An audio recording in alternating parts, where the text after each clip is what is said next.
من زمان قوي ضحكوا على الست وخلوها تصدق ان عشان تحصل على القبول والاعجاب والرضا والحب لازم تكون جميلة من بره، وخلوها تصدق ان عشان تبقى جميلة من بره لازم تغير حاجات كتير، تغير في لون شعرها، في لون عينيها، في تخانة شفايفها.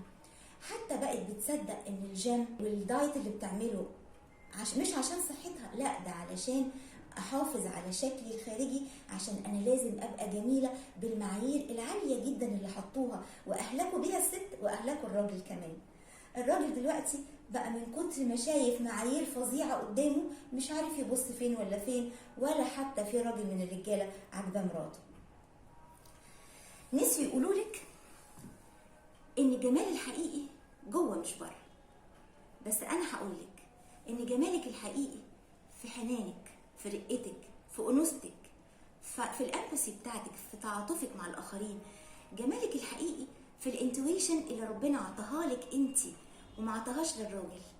الانتويشن هو الحدس والسنس اللي بيبقى موجود عندك، وبتعرفي تقري بيه اللي قدامك من غير ما يتكلم، وتعرفي حتى لو اتكلم تقري بيه اللي بين السطور من غير ما يقوله او يعبر عنه، وبتعرفي بيه ان انت تجنبي عيلتك واهلك مشاكل كبيرة ممكن تقع لهم وهم مش واخدين بالهم منها.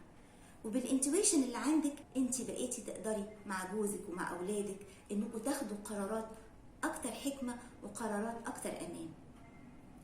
عايزاكي تركزي مع الانر باور اللي عندك، مع طاقتك الداخلية، افهميها، فعليها، طلعيها، استخدميها صح. وصدقيني طول ما انت عاملة كده طول ما ثقتك بنفسك هتبقى عالية، وجمالك الداخلي هينعكس على جمالك الخارجي.